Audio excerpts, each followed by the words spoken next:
안녕하세요 여러분, 린입니다. 마이크로소프트 애틀랜타 오피스 출근 브이로그 영상을 준비해봤어요. 오늘 곳곳을 함께 살펴볼게요.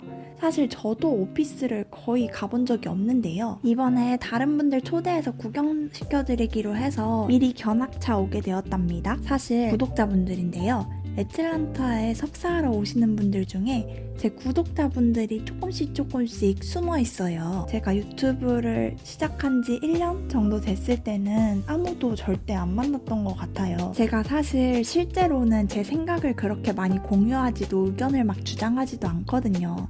근데 유튜브에서는 워낙 많은 제 얘기를 하다 보니 그런 분들을 만나는 게 조금 불편하게 느껴졌던 것 같아요.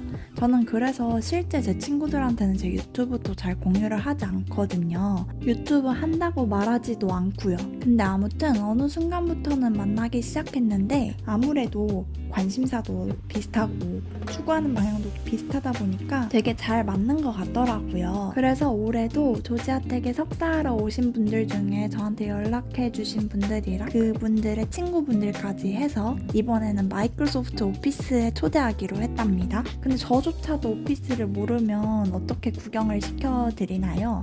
그래서 오랜만에 오피스에 또 왔어요. 여러분도 저와 함께 투어해 보시죠. 당연히 보안이 필요한 워크스페이스는 아니고 외부 손님들 왔을 때 주로 방문하는 그런 휴식 공간들 위주로 보여드릴게요. 먼저 여기는 지하 주차장에 있는 자전거 주차장인데요. 애틀랜타에 자전거 도둑이 진짜 많거든요. 저도 원래 있던 전기 자전거 학교 기숙사에서 도둑 맞은 거 아시죠? 근데 애틀랜타 마이크로소프트 오피스가 애틀랜틱 스테이션에 있어서 자전거로 저희 집에서 15분도 안 걸리거든요. 그래서 자전거 타고 다니면 딱 좋은데 일하는 동안 누가 훔쳐갈까봐 너무 불안한 거예요. 다행히 이렇게 자전거 주차 공간이 따로 있고 여기에 들어오려면 직원 배지가 필요하더라고요. 그래서 너무 다행히도 안심하고 일할 수 있습니다. 1층에는 로비가 있고 컨퍼런스 룸도 있고 식당들이 있습니다. 여기에서 2층으로 올라가면 링크드인이 있어요. 저는 사실 링크드인이 마이크로소프트 소속인지도 조지아텍 다니면서 여기 방문했을 때 처음 알았습니다. 여기 링크드인이 왜 있어? 했더니 찾아보니까 2016년 12월부터 마이크로소프트가 링크드인을 샀었더라고요. 여러분은 다들 알고 있으셨나요? 2층은 직원 배지 없이 자유롭게 이렇게 올라올 수 있는 곳인 만큼 대부분 컨퍼런스 룸이랑 휴식 공간으로 구성되어 있어요. 그리고 다시 1층으로 내려가서 아까 말씀드린 식당을 둘러볼까요? 마이크로소프트의 식당은 월마트 식당처럼 다른 가게들이 들어와 있고 돈을 내고 사 먹어야 됩니다. 대신 밖에서 파는 것보다는 저렴한 편이에요.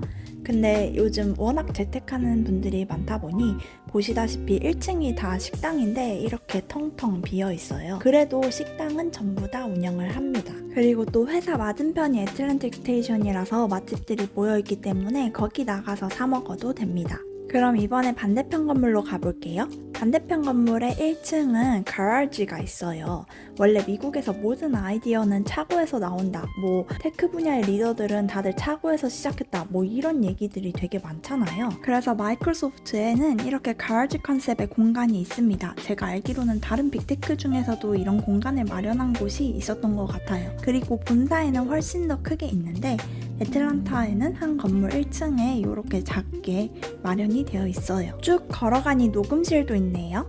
이제 좀 1층을 벗어나서 다른 층을 보시죠. 층마다 이렇게 휴식 공간이 있어요. 커피랑 음료수 등의 간식은 다 무료입니다. 마이크로소프트 본사가 원래 시애틀에 있잖아요. 근데 제가 듣기로는 애틀랜타에 제2의 본사를 지으려고 했다라는 썰이 있어요. 공사를 시작한 시기랑 코로나가 터진 시기가 맞물리는 바람에 중간에 작은 규모로 끝내게 되었고 근데 아무튼 그래도 갖출 건 다 갖추고 있는 것 같아요. 근데 다들 워낙 재택을 하다 보니 회사 한번 이렇게 나오면 제가 전세 내고 사용하는 기분이더라고요.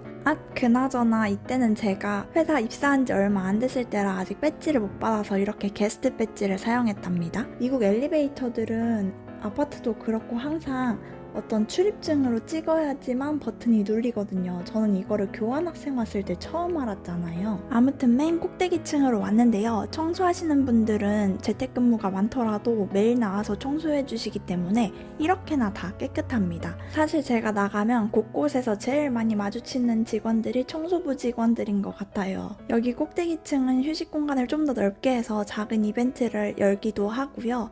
여기 음료수 칸 한번 자세히 보실래요? 공짜 음료수들이 뭐가 있는지 한번 보시죠. 그 외에도 여기에는 골프랑 탁구 치는 공간도 작게 마련되어 있습니다. 그나저나 제 한국 경력이 여기 입사할 때 영향을 미쳤는지 인정을 받았는지 너무 궁금했거든요. 근데 알게 되었어요. 원래 마이크로소프트에서 신입사원들을 대상으로 한 이벤트가 있어요. 거기에 초대 메일을 못 받은 거예요. 그래서 팀장님이 메일 한번 보내보라고 했는데 거절을 당했습니다. 사실 저희 팀이 이번에 확장을 하고 있어서 신입사원들이 그래도 몇 명 있는데요. 다들 메일을 못 받았어요. 알고 보니 다 이전에 경력이 있어서 안 된대요. 다른 친구들은 전부 미국에서 경력이 있고요. 근데 신입사원으로 들어온 거고 저는 한국에서 경력이 있고요. 그리고 원래 하이어링 팀에 두 가지가 있나 보더라고요. 하나는 뉴그래드를 뽑는 하이어링 팀이 있고 하나는 인더스트리 익스피리언스가 있는 사람들을 뽑는 하이어링 팀이 있는데 저희 팀은 인더스트리 익스피리언스 하이어링 팀에서만 뽑았다고 하더라고요. 아무튼 그 팀에서 뽑히면 진짜 신입사원들을 위한 이벤트에는 참여할 수 없대요. 신입이 아닌 거니까요. 근데 인턴에서 전환된 신입사원들 빼고는 전부 다 미국 다른 곳에서 경력이 있는 경우가 많더라고요. 다른 직군 말고 데이터 사이언티스트 직군이 그래요. 제가 예전에 구글도 그렇다고 했잖아요. 대부분 빅테크는 인턴에서 전환한 게 아니면 기본적으로 경력이 다른 회사에서 2년, 많게는 3, 4년까지도 있고 여기에 엔트리 레벨로 들어오는 것 같아요. 그래서 빅테크의 엔트리는 엔트리가 아닌 거죠. 그리고 빅테크뿐만 아니라 다른 대기업 중에서도 엔트리 레벨인데 경력을 뽑는 경우가 많이 있거든요. 그러면 인턴에서 전환되는 경우랑 그렇게 취업을 하는 경우랑 연봉이 다르다고 하네요. 당연히 후자가 더 어려운 만큼 더 높습니다. 이날은 갑자기 포케가 너무 먹고 싶어서 애틀랜틱 스테이션 가서 포케 사왔어요. 그리고 퇴근해서 자전거 정류장을 가면 이렇게 자전거가 잘 세워져 있답니다. 누가 훔쳐갈 걱정 안 할 수 있다는 게 너무 좋아요. 한 번은 심지어 제가 자물쇠를 제대로 확인을 안 했는지 그냥 잠그지도 않고 갔었더라고요. 그래도 이렇게 멀쩡히 잘 있답니다. 그러면 이번엔 집에 가서 재택을 위해 배달된 몇몇 물건들을 함께 살펴보실까요? 마이크로소프트에서 모니터는 삼성 모니터를 줬더라고요. 사실 학교도 그렇고 월마트 인턴 때도 그렇고 델을 많이 써서 델 쓸 줄 알았는데 삼성이 왔습니다. 나중에 회사 가서 회사 모니터들도 보니까 거의 다 삼성이더라고요.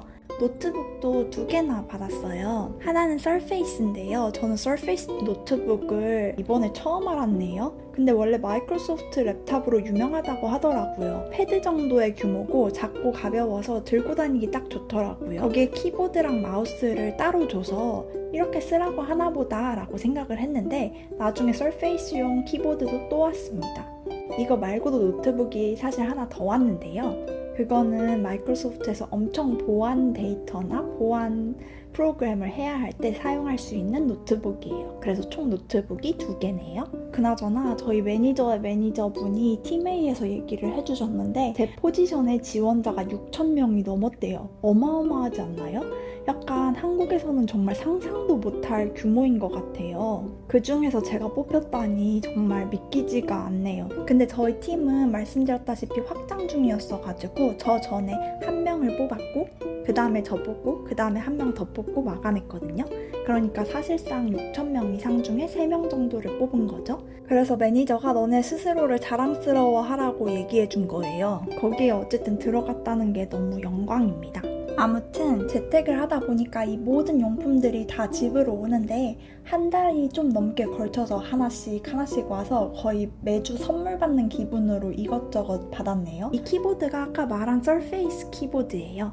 서페이스가 패드같이 생겼다고 했잖아요. 그래서 키보드도 뗐다 붙였다 할 수 있는 방식으로 생겼어요. 가볍고 좋더라고요. 사실 거의 오피스를 안 나가긴 하지만 만약에 나가게 된다면 이렇게 들고 가면 가방이 하나도 안 무거워서 좋더라고요. 원래 노트북 하나만 넣어도 가방이 엄청 무거워지잖아요. 그리고 또 마이크로소프트에 온 걸 환영해 라는 작은 카드와 함께 마이크로소프트 가방도 왔습니다. 보시다시피 되게 심플한 디자인이고 재활용 소재로 만드는 가방이라나? 아무튼 그래가지고 되게 가볍더라고요.